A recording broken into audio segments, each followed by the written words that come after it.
欢迎收听《疯狂效应》，疯狂效应，不管是大众小众，只要是我讲的都会中。大家好，你现在收听的是一个专门讲喜剧新闻的频道，我是娜大利亚，我是 Osborn， 我们是每周陪你聊天，讲一些厌世、政治不正确的话。欢迎大家到 Apple Podcast 留言处留言，或者到 IG 跟我们聊天，或者是你也可以到 YouTube 下面搜寻疯狂效应，下面留言也是可以，我们都很乐意跟你互动啦。据说，因为娜塔莉亚前阵子不是就是有呼吁说，要不要一起去看伍佰演唱会？然后我想说，伍佰，我也虽然很喜欢伍佰，但我想说，好，应该是这个先跳过没关系。可是据说真的是一票难求，真的到底是什么意思？而且你知道吗？他这一次就是因为他的演唱会是国泰世华当 sponsor， 对 Cube 卡，所以国泰世华他就有释出他的 Cube 卡的卡友，可以就是预先抢票，所以应该是礼拜四吧？对，没错。我忘记还是礼拜五啊，3月14号那一天，礼拜五。抢票的时候呢，因为我有那张卡，我就是先用那张卡抢票。我还有一个朋友啊，也是我们的听众。OK， 我们两个一起伤心这样。他就说，我就跟他说，因为我有放限动嘛，对。然后他就问我说。他们说：“你要听哪一场？”我说：“我应该会买礼拜6的，而且我刚好可以礼拜5买。”然后他说：“拜托帮我买一张。”我说：“好啊，没问题，我帮你抢。”我跟你说，我真的是我就是一直守在那边，而且你知道他拓元售票，他有那个倒数系统，对，我就看他的3、2、1，我就这样点进去我就按选位，没了，不是，我还看着那个图示，我想说我是把杆吗？因为他那个选位的图示就是全部都给我跳出来已被选走，然后我想说哈，这一区被选走了，因为摇滚区有2区嘛，然后我就在跳出来要点另外一区的时候，我跳出来，他网页马上重整，售完，哈，好猛售完，然后我就想说这1分钟发生什么事了？我是到了什么异空间吗？然后我就传讯息给我们这位朋友兼听众，我就传讯息给他说，而且我看那个时间12点02分，我传给他说，不好意思，我没有抢到。点开始我就讲了一段刚刚我讲的那些话，因为我在跟他说，那个礼拜天，因为礼拜天可能时间有些人不方便嘛，可能要上班，或者是我们没有办法远到去那个地方看。对，所以礼拜天还有剩一些票，我说还是你要礼拜天的，然后我就传给他看，还有几张这样，我想说我可以先帮他买，如果我没有去的话，我先帮他买也是 OK 的。然后他就说好，那我要3800的，我说好，没问题。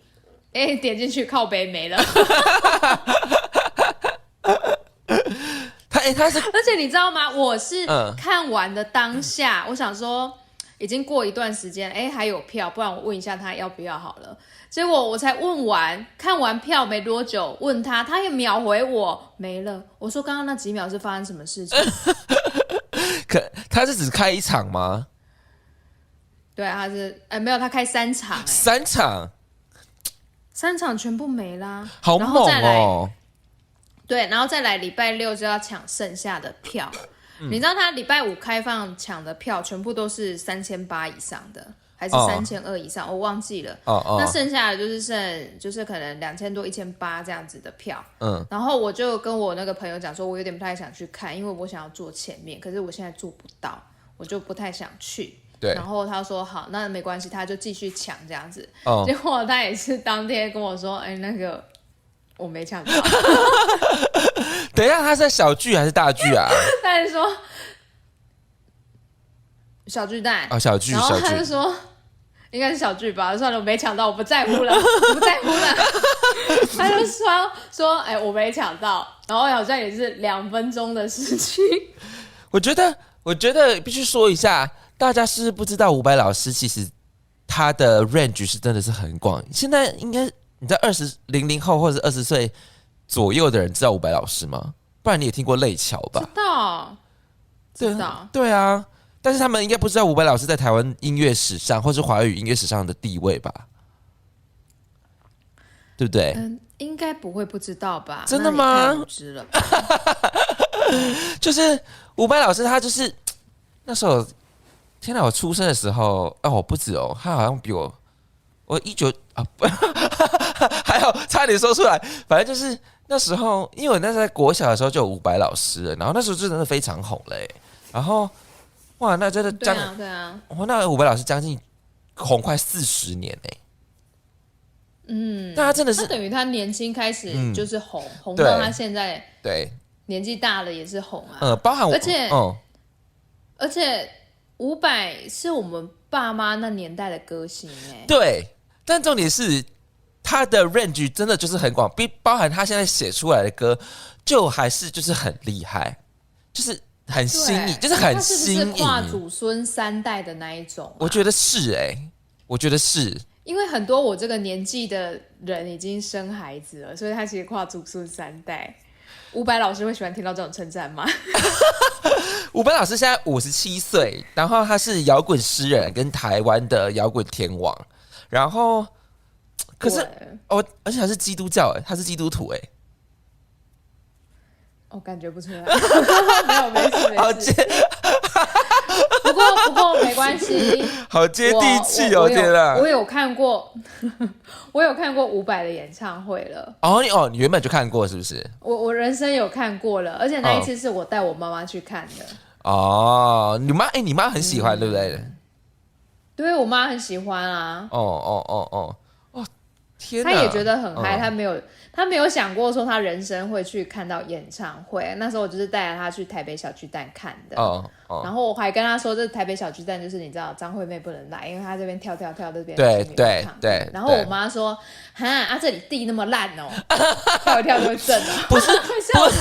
不是说地那么烂，是附近的住户会就比较敏感一点了。不是啊，它就是有那个什么什么效应的，我也不知道。对，就是那个震动啦，会比较明显这样。但是我就觉得我妈很好笑，这里地那么烂他是那个因为我一直我看到他现在是嘉义人，我一直以为你是我现在没有，你是云林人。那你知道他？我知道啊，他跟我同一个高中啊。对，我知道，就叫家中嘛，对不对？然后对啊，你知道他的出生的地方叫做六角乡蒜头村吗？我不知道。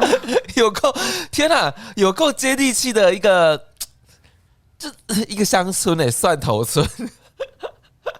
蒜头啊，蒜头，对，就是这酸辣的那个蒜头啊。Oh my god，蒜头吗？对，蒜头，对。对。我好像有同学住那里。真的假的？真假的？对啊。那他是那个村落是不是？好像是吧。那个村落是不是地灵人杰？哇塞。我不知道可是因为好像叫蒜头的地方蛮多的，不是只有那里。真的吗？这么就这么礼俗的村庄，居然还有人这么多村庄叫做蒜头吗？应该不止吧？应该不止吧？好，反正我觉得我们的听众应该是没有20岁以下的啦，就是我应该都是在好像是学生啊。Hello。那我想你学生应该都知道伍佰老师，因为他们都是音乐的爱好者。知道啦。都对啊，不然知道。不然你至少有听过泪桥之类的吧，或者是那个Let's Dance 什么之类的，就是跟着偶像剧。Let's Dance 啊。对啊。总之呢，就是要表达是说，伍佰老师他已经很久很久没有在台湾开演唱会了。然后其实他的地位在台湾或者是整个华语界是整个有举足轻重的地位，就是包含很多歌是他写的。就什么话最会跟当，对，就是话最会跟当。例如说什么王心凌的《我会好好的》也是他写的啊。对。对啊，就是他帮别人写过很多，就是就脍炙人口的歌曲。对，但就是他自己唱就会变成他自己的歌。对，这就是伍佰唱就会出现伍佰的味道。对，就是这就是很厉害，而且没有人可以复刻他，或者是没有人可以复制他的，比如是比如说模仿那种综艺效果的模仿是有。热，到底什么展览这么热啊？台南安平考古城寻找热兰遮市镇特展，带领我们走进400年前的热兰遮市镇，深入体验古都台南历史文化。展期加码，延长至5月30日，快来安平来趟热情奔放的时光旅行。更多讯息请上台南文资处官网或脸书查询。以上广告由台南文资处提供。就是比如说模仿那种综艺效果的模仿是有，可是没有人可以跟他一样，就是怎么样唱别人的歌，就是可以变成自己的歌啊，就真的是很屌啊！对，是真的很厉害。但这是在说我们没有抢到票这一回事情，因为我原本想说，应该不会太难抢吧。结果我想说，因为我看到限动就是一片哀嚎，就是说，真的有这么多人在抢，我也有点吓到，你知道吗？超多人的，我有超多朋友，我就说，天哪，因为你们都是伍佰老师的乐迷，我是有就觉得伍佰的演唱会真的很值得去看。对，但是我确实是有吓到，就是说，真的就是完售，就是他真的是很夸张。比如说好，对啊，而且你知道我看到已售完3个字的时候，我就想说，这不会是接近快60岁的最强的音乐教父？太夸张了，太夸张了，是不是？好啦，反正也没抢到啊，但就看那时候有没有人要，就是说，我有临时有事要这样之类的吧，可能就是看那样子。可是他那个票他有实名制你知道吗？他实名制吗？那他很屌对啊，他实名制然后对，靠，我现在就又一股伤心，实名制了我还没抢到，我是有多没用啊！算了啦，那很多人都跟你一样啊，你不就是骂剑姬骂到很多人吗？没事啦，算了好，那说起伍佰老师的音乐作品，你有最喜欢哪一首歌吗？或者是你觉得天哪，这首歌真的是代表了某些意义之类的？我确实是有几首歌，我觉得音乐作品。那个泪桥是其中一首泪桥是吗？泪桥为什么这2年那么有名啊？因为以前讲泪桥的时候没人听过啊。对，因为那个我很喜欢，那个我想一下哪一张专辑，就是它有很多，就是有点像是波西米亚那个嘛。就是学那个皇后和就是有一张专辑比较特别，我喜欢那一张，我看一下是专辑封面有4个头的那个嘛，就是学波西或者对，就是学那个波西米亚。那一张是什么啊？我忘记了但就是那一张，就是他就是学那个皇后合唱团的，然后他也是做了4个头嘛。那一张叫什么啊？是爱情的尽头，或者是浪人情歌吗？还是白鸽之类的？或者是泪桥。说是他的歌迷，结果自己完全想不起来。我来看一下是不是是不是不是？应该是等一下是不是浪人情歌啦？浪人情歌那张专辑叫做浪人，对。浪人情歌，对啦，我喜欢那一张那是喜欢那一张专辑。那张专辑我有一首很喜欢，爱情的尽头。对，爱情的尽头，爱情的尽头，没错。那张专辑很多靠，对，真的很多这要我选一首出来，我们很难我有几首，让人情歌那一张真的超棒的，然后爱情的尽头，但是这些歌都是我们长大，我高中的时候才听，而且我现在你知道这个他们红的时候，靠北我们还在那边啵啵吗？1 2 3 4啊，下一个是什么？不知道的那种年纪，但你长大之后，你开始接触很多的音乐，小时候都会崇洋媚外，知道吗？对啊，就是我想要听国外乐团的歌，对，小时候在听艾维尔，Bon Jovi 啊，艾维尔，对，艾维尔嘛，Bon Jovi，然后就觉得说靠，我好潮哦，对，然后想说台湾有什么音乐啊？拜托，没有，没有啦，好嘴哦。结果高中的时候呢，你就听了好多台湾的歌手的时候，你就觉得说干。这很好听啊，真的很好听。以前还会觉得说，伍佰为什么唱中文有一种奇怪口音？可是听久就觉得，干很好听，好不好？谁可以唱出他那样？没有，真的没有。没有，我真的是最喜欢就是《浪人情歌》跟《爱情的尽头》这2张，然后再是《泪桥》。浪人情歌》里面有一首歌，哪一首？钢铁男子。我非常喜欢那首歌，钢铁男子很好听，真的很好听。他真的是他的编曲非常好，编曲跟唱腔就真的很好听。然后他确实有一点点皇后合唱团的味道，有一点点，我可以感受得出来啊。那时候就是有被他影响，对，包含他的专辑封面也是，就是皇后合唱团的那种。有点他是致敬的那种感觉。我觉得他真的好多歌都很好听，对，就是你一看到那个歌词，你就知道他在唱什么。飞在风中的小雨，真的。然后，对啊，还有一首歌是我就是我真的是觉得当了社畜之后，你就是可以默默听得懂很多歌，比如说就是有一首歌叫做《心爱的再会》啦，你知道吗？对，就是。我知道。他就在讲说，一个男生他就是要离开他的家乡，然后去为了生活赚钱，然后只是为了团圆，然后在他成功的时候，然后他必须跟他心爱的人说再见。然后，当然我不是说要跟我心爱的人说再见，只是说那种就是有一种离乡背景的那种很应景的感觉。然后就是甚至是说，真的是出社会之后才听得懂什么叫做爱情的尽头。不然你大学的时候，你都听不懂什么叫做爱情的尽头。没有。但我觉得就是你知道吗？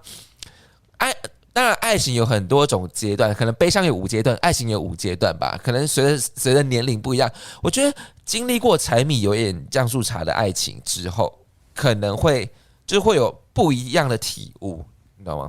会不太真的？对，而且你知道。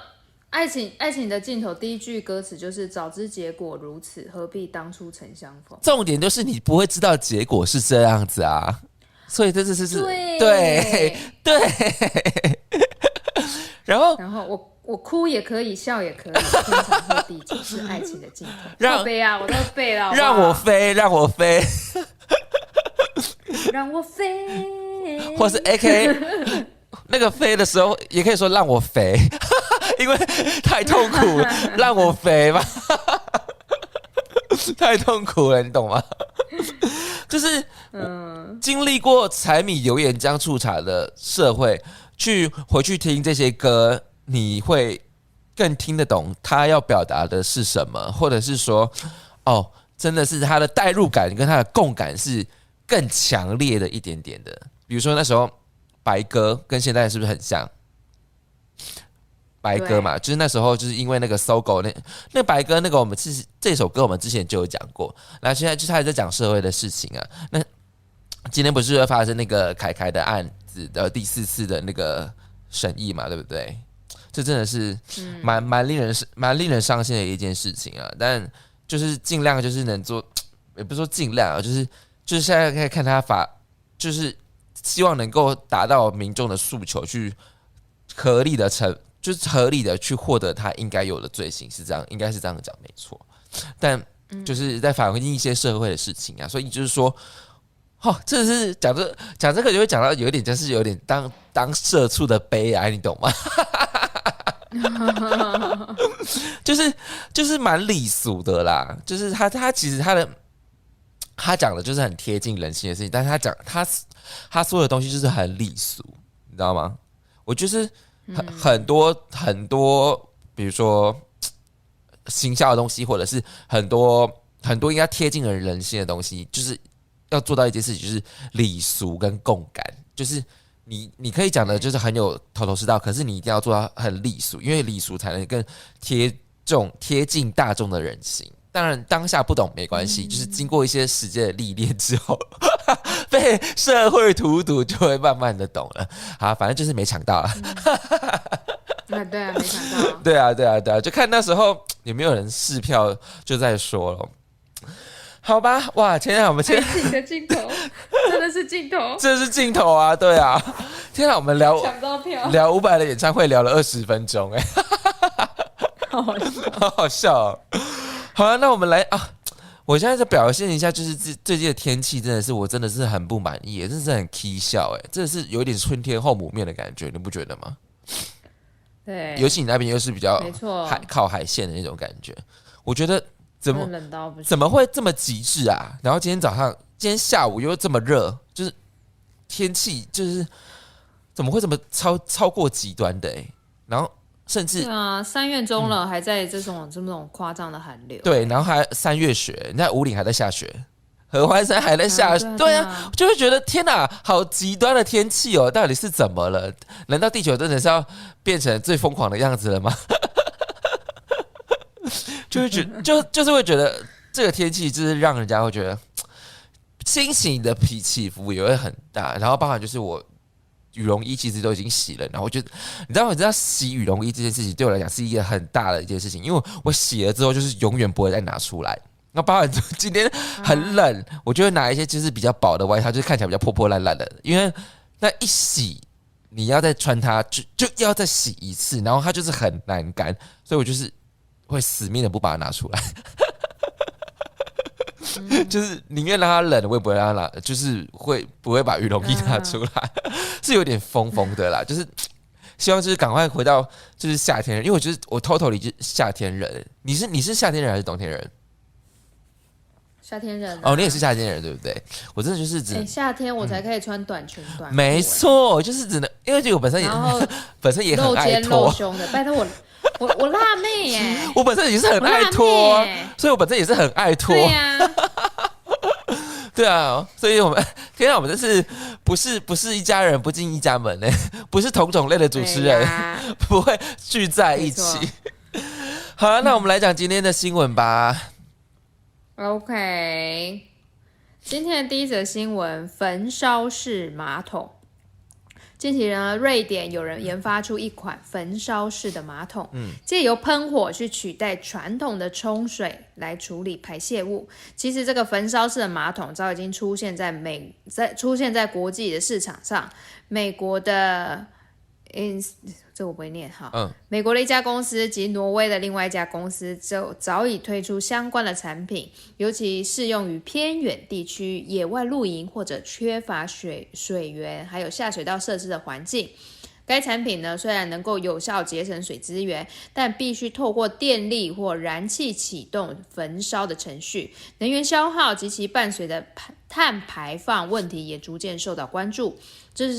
支持者认为呢，焚烧式的马桶不仅解决了卫生环境的问题，焚后的灰烬甚至可回收作为肥料再利用，符合了循环经济的概念。然而，反对者指出，运行时产生的能源耗用还有环境成本不容忽视，应该审慎评估后再推广。无论如何，焚烧式马桶都凸显了环保科技创新与实际运用之间的拉锯。未来呢，要如何在便利性、环境友善和资源节约间取得最佳平衡，将持续成为瞩目的议题。这个的话，来娜塔莉亚怎么看呢？我是觉得它可能是，如果你在偏远地区，确实有对环境的这个问题因为它可能没有办法冲水，所以可能要设置多久？可能2个小时之内，这个马桶就要烧掉这样子。因为可能怕细菌的传播。对吧？对。可是就是说，已经是偏远地区了，你那个水资源跟火资源相对来讲，好像对不对？那如果偏远地区，它其实偏远地区也没有人这样。如果偏远地区，就比如说是不是那种干旱的地区好了，它如果水资源是相对来的取得的，那它做这个焚烧式的马桶，它就是有点不合理因为它不是要耗费极大的电力以及它的能源去做这个焚烧式的马桶嘛？那相对水资源来讲，其实会是比较容易获得的。而且我完全没有想过我自己的大便会被焚烧那焚烧完是变什么？一团碳吗？可能就是一个是碳状吗？就是一般的灰烬吧，就是灰烬吧。所以它的能量必须高到把所有的水分给就是蒸发干净，然后就是把它变成像糊一样就是而且它的味道要怎么排除啊？所以烧过的粪便是会没有异味的吗？异味菌会消失？好，应该就是会异味，而且你高温你可以把里面的细菌给杀掉。大部分细菌你火烧就没了。那你觉得如果这个东西普及了之后，你觉得你会想装吗？不会，我也觉得不会为什么？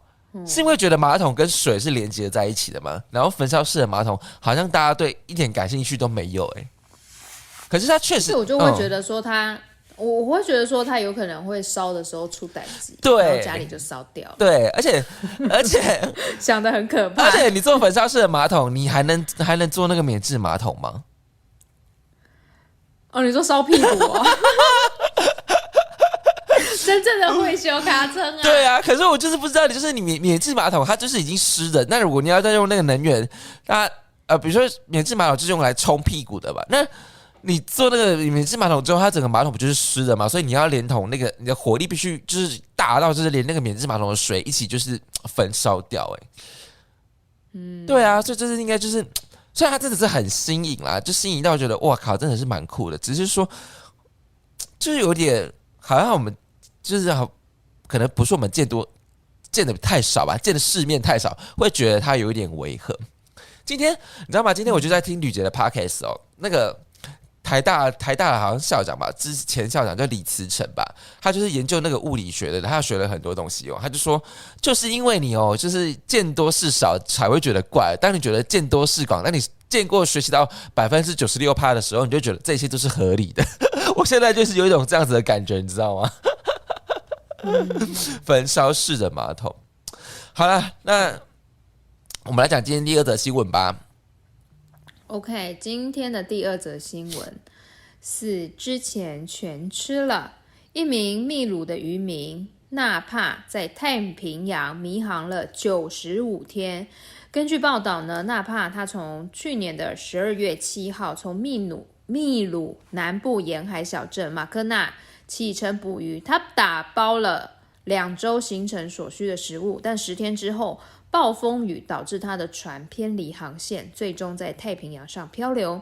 他的家人开始找他，那个秘鲁的海上巡逻队一直找不到他的人，直到这个月的12号，厄瓜多渔业的巡逻船只才在秘鲁外海约1094公里处发现了他。当时他已严重脱水，情况危急。纳帕呢，他在靠近厄瓜多边境的秘鲁北部城镇白塔与家人团聚。他告诉路透社说，我不想死，我吃过蟑螂、小鸟，最后吃了乌龟。他说食物耗尽，被救起之前已经15天没有吃任何的东西了，仅靠船上收集的雨水为生。虽然如此呢，他仍靠着思念家人来撑下去，包括他2个月大的孙女。他说，我每天都在想我的母亲，我感谢神给了我第2次机会。所以说思念是很玄的东西。思念是一种很玄的东西。天哪，思念可以让他就是只喝水，然后趁着食物。思念让他活下来。对啊，好猛但重点是，请问到底要怎么吃到海蟑螂？是那个海蟑螂？对啊，海蟑螂不是都在海边的那个岸上吗？对啊，到底要怎么样才能吃到海蟑螂？还有就是小鸟的部分，小鸟感觉是比较容易想象，只是说，所以它也是吃了生食咯。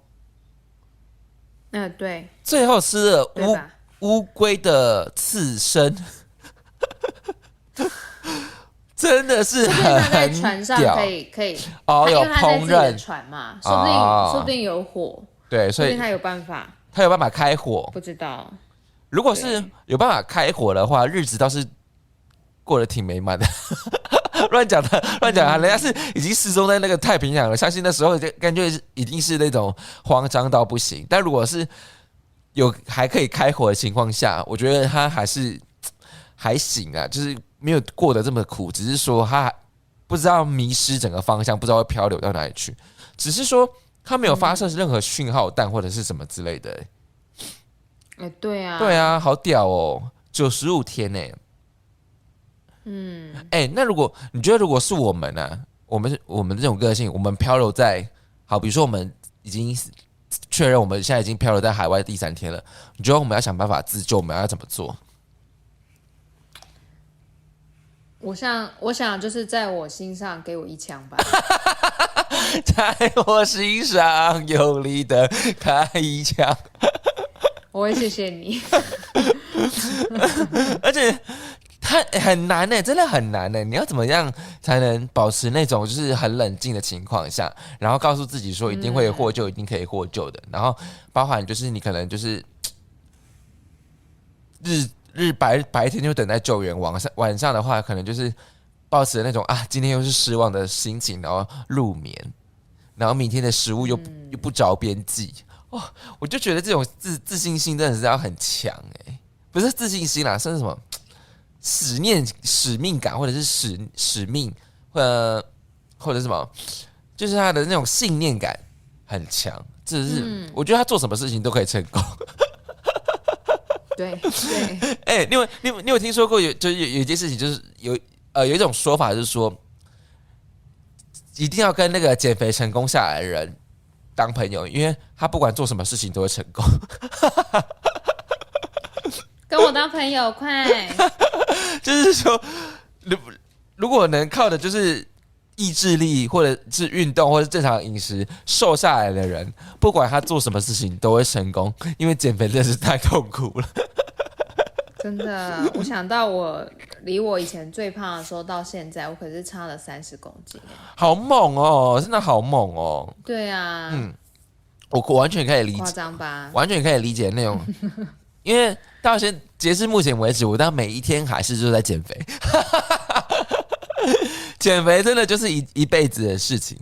对，减肥是一辈子的事情。对，应该说我们要维持良好的身体态，没错，这是一辈子的事情。确实。对啊，我不能够觉得说减肥不是困难的事，我现在就是暴饮暴食把它吃得很胖，没关系，我下个月再来减肥就好了。其实这样不好。对，你可以拥有随心所欲，你想吃什么就吃什么，可是你要有办法节制。没错，就是节制是最困难的，就是要克制。我是真的对啊，因为像我现在有一点瘦不下来的原因，就是因为我偶尔就会想来个饼干，来个小小的甜点。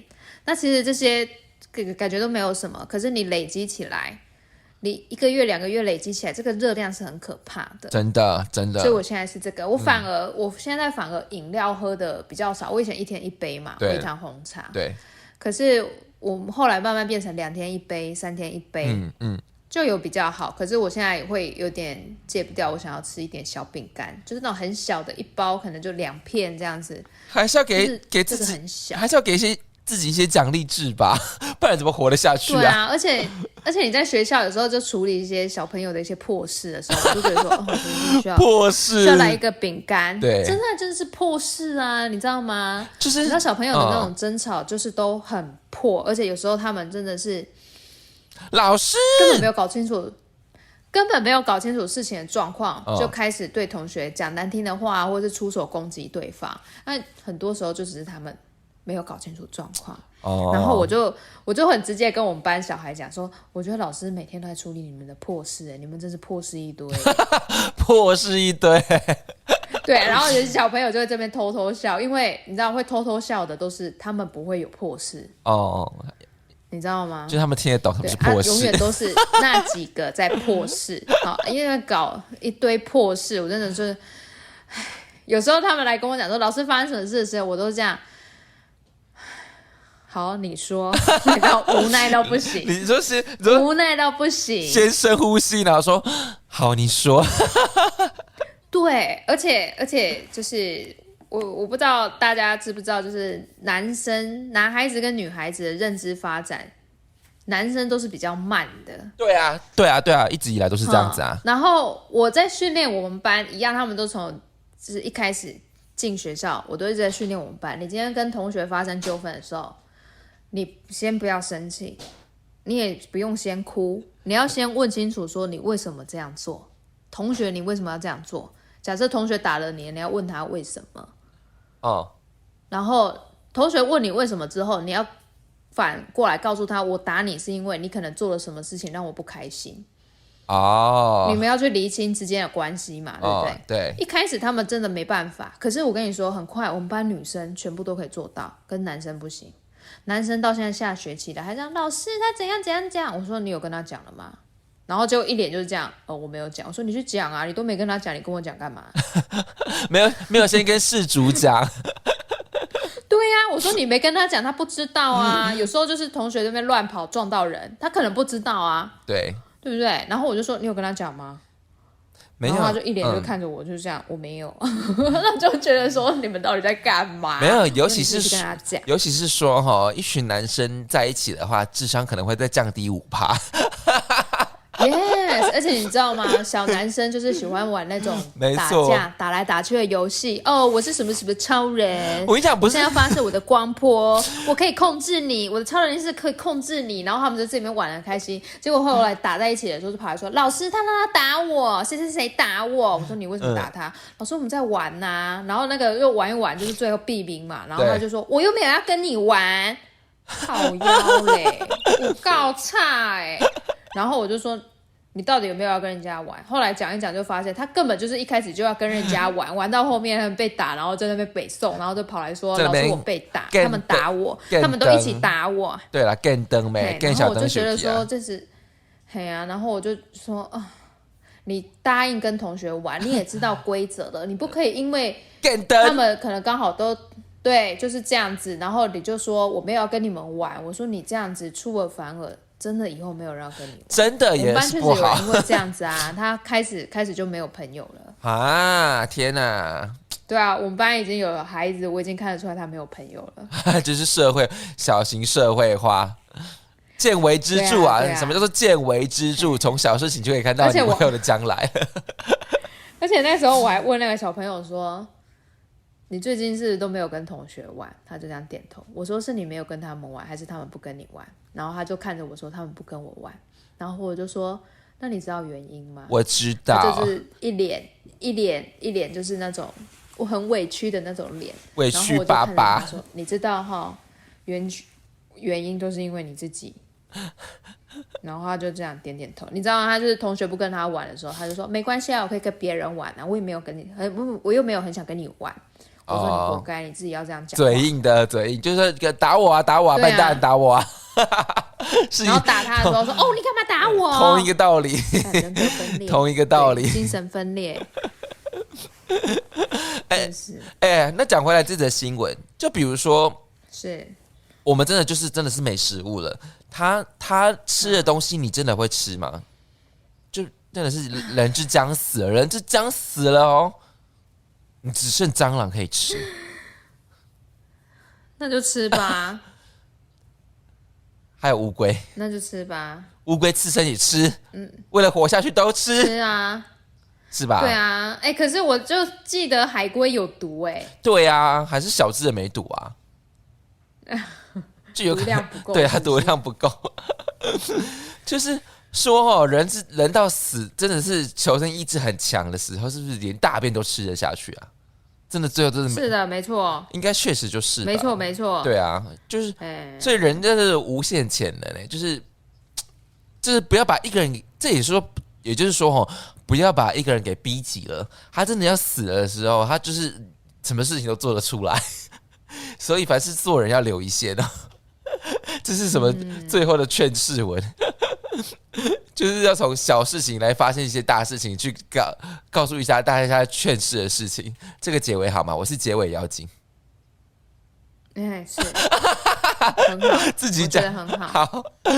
好啊，那我今天新闻讲完了，今天讲了哪2则新闻呢 ？OK， 今天讲了2则新闻，第一则焚烧式马桶，第2则死之前全吃了。好，以上新闻你喜欢哪一则呢？记得在下方可留处告诉我们，我们很乐意跟你互动哦。那我们今天是不是差不多就这样子了 ？Yes， 那各位就再见喽，拜拜，拜拜。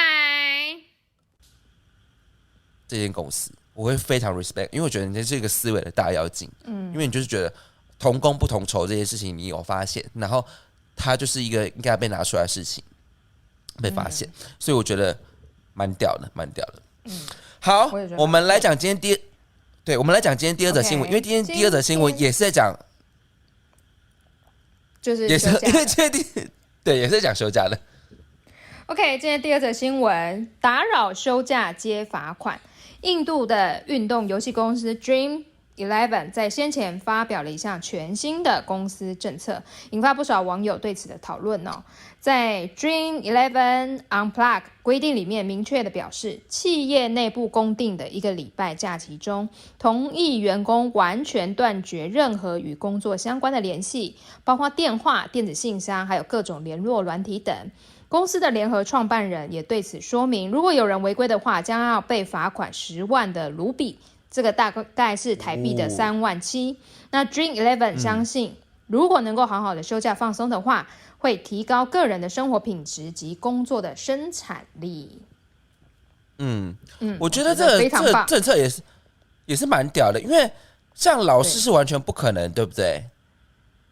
对呀、因为如果是我的职业，我是行销，我是完全不可能在休假的时候没有被打扰的，或者是厂商 take 你要不要转发？你要，因为你真的对提高你平常的触及的效应，所以这点对于我这个职业来讲是完全不可能会被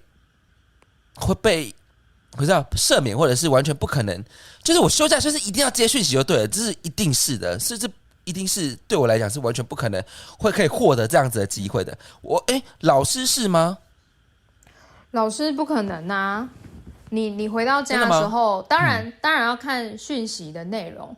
如果是家长在问我说，像我比较烦的会是家长问我小朋友工作的事情，我都觉得你小朋友自己工作，功课没有带回家，那就叫他隔天到学校补写，你不需要告诉我，他们应该要训练小朋友自己来告诉老师说，老师我昨天忘记带功课回家，不是透过家长说，老师小朋友今天忘记带功课回家。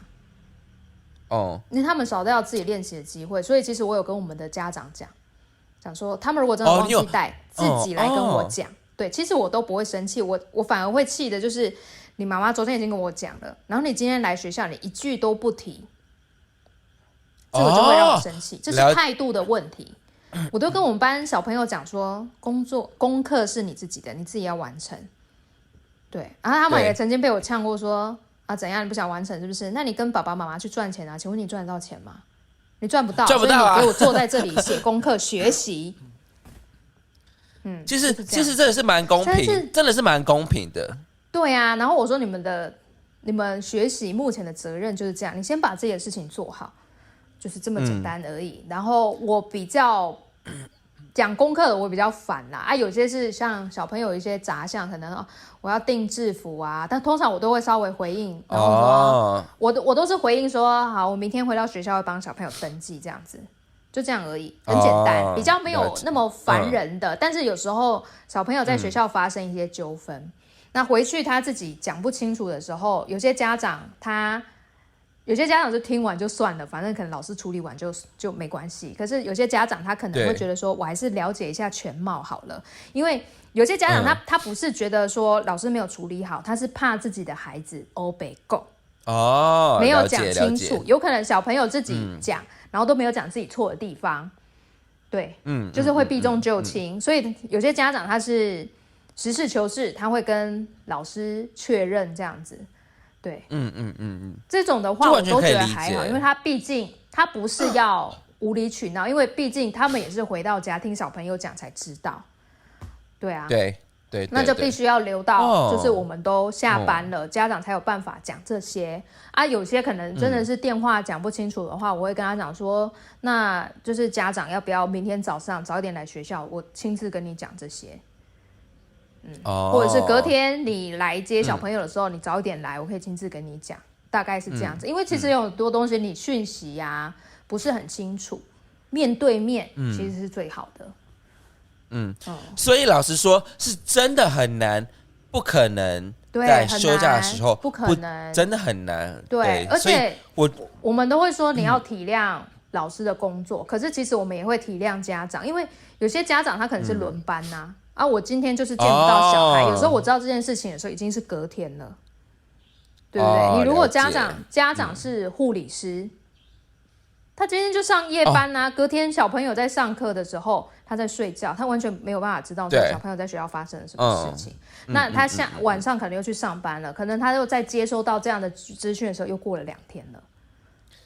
对，这也是家长应该说我们工作要互相体谅，你不能够说啊你就是怎么样怎么样啊，老师你就是不可以完全的不理家长。其实家长自己要觉得说很晚了，老师很不好意思，我真的有些事情需要请教你。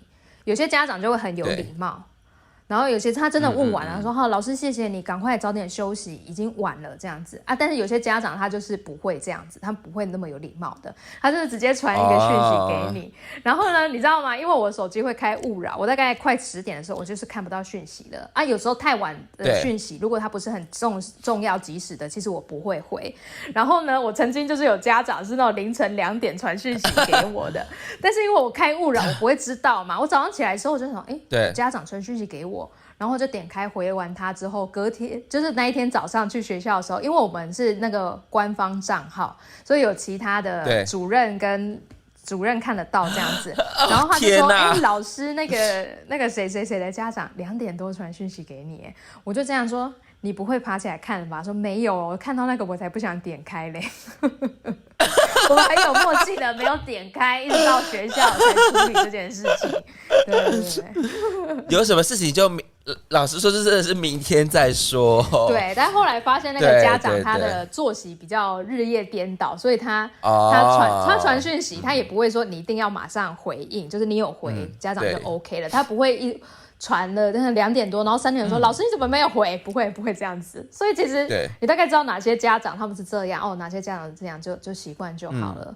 我觉得大家成为社畜都是这样子的，就是互相体谅，然后没有必要把老师圣人化。你说老师你怎么可以生气呢？老师你怎么可以这样骂学生呢？老师你怎么可以对学生讲难听话呢？还好我们班的家长是没有这样对我讲过，我都直接跟我们班讲说，你们这样惹我生气，你们都觉得老师有办法讲出好听话吗？然后我们班就都把老师妖魔化了，没办法。然后就有小朋友就说：“你看吧，你都惹老师生气了。老师会说送你3个字，你们够了没？”然后我就说：“小朋友，那是5个字。”然后小孩就自己笑出来。所以就是真的是，如果真的有急事，真的就是大家都出社会，就当然就是尽量礼貌，就是体谅一下对方。当然如果而且再来就是有一点，就是小朋友如果有生病的状况，有些是必须要马上通报的，像肠病毒啊，或是诺罗，因为就会怕小朋友会群聚感染。我们班就中过一次，哦，很可怕。还好我平常课都在超前。对，而且你你也是那个风险之一耶，你也知道吗？你也有可能会中。可是我在那么多次我们班那种什么流感啊、诺罗啊、肠病毒的肆虐的情况的时候，我都安然的活了下来。那平常就是健身有型，爬山有度。健身有型，爬山有度 ，Sub 有滑。谢谢。好啦，反正就是说还是要多体谅各位。如果大家真的是有急事，一定要就是休假时间打的话，真的尽量还是要礼貌。老实说，真的是这样子。真的。好了，那我们今天新闻讲完了，今天讲了好久，因为今天就是劝世文讲的比较多。好，那我们今天讲哪2则新闻呢？今天讲了2则新闻，第一则是不抽烟者放假，第2则是打扰休假直接罚款。好，以上新闻你喜欢哪一则呢？记得在下方可留言处告诉我们，我们很乐意跟你互动哦。那我们今天是不是差不多就这样子咯？好，那各位就再见咯，拜拜，拜拜。